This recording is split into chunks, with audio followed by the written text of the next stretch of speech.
The Babysitter Who Never Came Home. It was a warm summer evening in Burlington, Iowa. The kind of quiet night when hum of cicadas carried through open windows, and nothing bad ever seemed possible.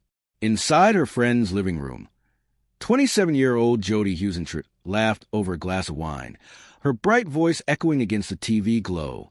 She had an early shift the next morning at the KMTV studio, but for now, she was just Jodi, the cheerful anchor everyone loved, the babysitter everyone trusted. As the evening drew to a close, she smiled, grabbed her purse, and said the words no one knew would be her last. "See you tomorrow." Her friends waved as she drove away, red Mazda Miata disappearing into the soft Iowa night. The drive home should have taken 10 minutes. Just 10. The streets were empty, bathed in amber light from the occasional street lamp. Her car's headlights cut through the mist, tires whispering over the pavement. Jodi loved the calm of these early hours. The quiet before dawn, the world still half asleep. But as she neared her apartment complex, something changed. The road behind her wasn't empty anymore. A van, dark and slow-moving, followed at a distance, its headlights flickering in her rear-view mirror. She didn't know it yet, but someone else was awake that night, watching her, waiting for the right moment. It was around 4 a.m. when a neighbor heard a sound, a sharp, panic scream that sliced through the silence. Then came a car door slamming, tires screeching, and then nothing. When daylight came, Jodi's red Miata was still parked outside her building. Her purse was missing. Her keys lay twisted on the ground, and her heels, one in the grass, one near the door, told a story of sudden struggle. Her hairdryer, something she always brought to work, was shattered beside the car. The scene was quiet, ordinary from a distance, but every detail whispered the same thing. Something terrible had happened here. The scuff marks on the pavement told the story the night had kept secret. Investigators later believed Jodi had been ambushed, grabbed between her car and her front steps. There were drag marks leading toward the parking lot, where tire tracks suggested another vehicle had sped away. One neighbor told police she'd heard a muffled cry just before dawn, but hadn't dared look out her window. That decision would haunt her. Within minutes, whoever had taken Jodi was gone, leaving only chaos behind. By sunrise, the small town was buzzing with confusion. Police arrived to find Jodi's car still there, her morning routine interrupted mid-step. A coffee mug lay spilled beside the door. Her work bag was open, papers scattered like fallen leaves. It wasn't a robbery. Nothing valuable was missing. The evidence was clear. This was personal. Detectives began photographing everything, careful not to miss a single clue. Neighbors gathered behind the yellow tape, their faces pale and silent. Burlington had never seen anything like this before. Meanwhile, at KMTV, the newsroom lights flickered on as the morning team prepared for broadcast. Only one chair sat empty, Jodi's. Her coffee cup was still on the desk, her script untouched, her name on the teleprompter. When the station manager realized she hadn't arrived, panic set in. She never misses a shift, one producer said. After 20 minutes of unanswered calls, they phoned the police. As officers secured her parking lot miles away, her newsroom went silent, the kind of silence that fills a space when something's deeply wrong. By noon, the search for Jodi had begun. Volunteers in orange vests combed nearby fields and riverbanks. Helicopters scanned the countryside. Boats dragged the shallow waters of the Cedar River. It felt impossible. A woman as well-known and loved as Jodi couldn't just vanish. But with each passing hour, hope faded. The only trail was a faint one, a neighbor's memory of a white van parked near her car before dawn. It was the first real lead, and it would come to define the investigation. Burlington wasn't the same after that. Doors were locked for the first time in years. Parents kept children close, and strangers were suddenly seen with suspicion. Jodi's disappearance became a wound the whole town carried. Her co-workers held vigils, hoping she'd call or walk in the next day. But deep down, everyone knew this wasn't a case of someone running away. This was something darker. Days later, the police held a press conference. The chief stood behind a podium, reporters crowding the room. Behind him, Jodi's smiling photo sat on an easel, the same image she'd used for her anchor profile. Cameras clicked, microphones pushed forward. "We are treating this as a possible abduction," he said.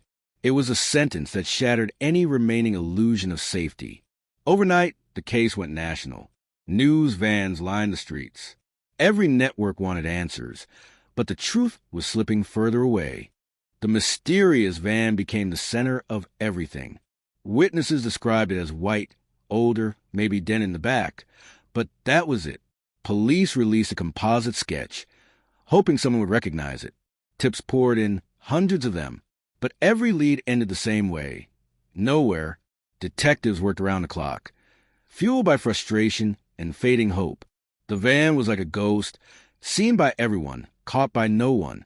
Years passed, and Jodi's name became legend in Iowa's halls of unsolved mysteries.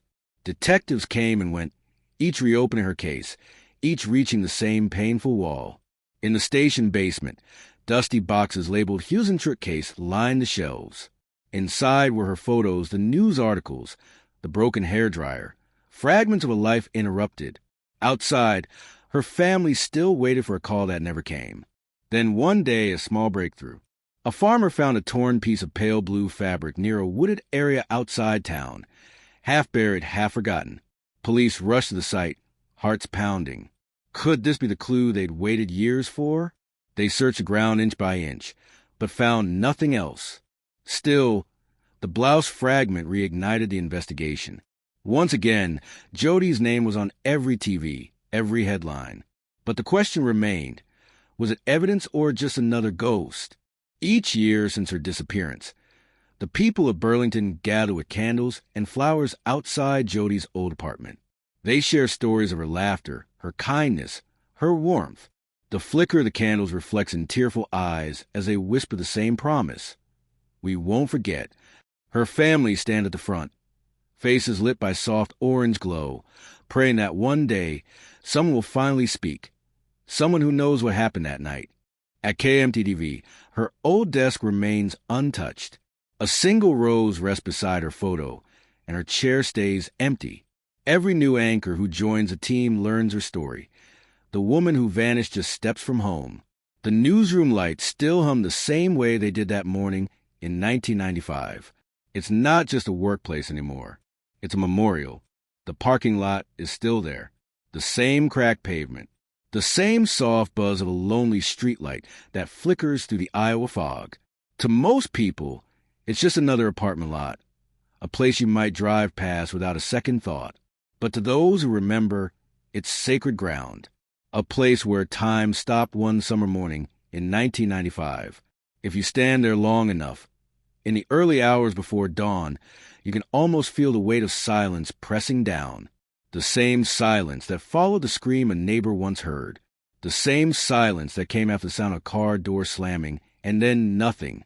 Today, decades later, Burlington has changed. The faces are new, the buildings have been repainted, and the streets are busier. But that small corner of the parking lot, the one near the old streetlight, feels untouched, like a ghost that refuses to fade. Wind brushes through the trees, scattering dry leaves across the asphalt, and for just a moment, you might imagine her, Jodi, walking toward her car, keys in hand, ready to start another day. Her red Mazda Miata is long gone now, sold and forgotten. The yellow tape, the flashing lights, the news vans, they've all disappeared too. But the questions haven't. They hang in the air like the hum of that streetlight. What happened to her? Who was waiting in the shadows that night? And why, after all these years, does it still feel like she's just out there somewhere? Every year, her family and friends gather for a candlelight vigil. They light candles near the very spot where her belongings were found. Her shoes, her keys, her broken hairdryer. The flames flicker in the breeze as prayers drift upward into the dark. Some people cry quietly. Others stand in silence, staring into the night as if expecting her to walk out of it. And even now there are sightings, fleeting glimpses of hope. A woman at a rest stop who looked just like her. A voice on a late-night radio call-in that sounded eerily familiar. A blurry security photo from a gas station 3 states away. Each time, hearts race. Each time, hope rises. And each time it fades again. The case remains open. Files sit in a drawer somewhere, the pages yellowed, corners curled. Detectives come and go, each one taking a piece of the mystery with them. The evidence bags are labeled and sealed, the old reports stored away in quiet cabinets. But one thing has never changed: the sense that whoever did this is still out there, watching, living, remembering. Sometimes, late at night, residents say the parking lot feels different. They talk about the way the wind moves there, colder, sharper, about how that one streetlight seemed to flicker a little longer than the rest. Maybe it's imagination. Maybe it's memory. Or maybe it's the echo of something that never truly left. Jodi Huisentruit's disappearance isn't just an unsolved case anymore. It's become a legend, a ghost story whispered in coffee shops and classrooms, a reminder that monsters don't always live in the dark. Sometimes they blend in, they smile, they offer help, they promise to get you home safe, and then vanish into the ordinary night. And so the parking lot remains silent, empty, endless, a monument to unanswered questions, a place frozen between what was and what might have been. Because the truth about that morning, the one when Jodi never made a home, still lies somewhere out there, buried not in the ground, but in someone's memory. Someone who never forgot what they did. Someone who, even now, knows exactly what happened to her.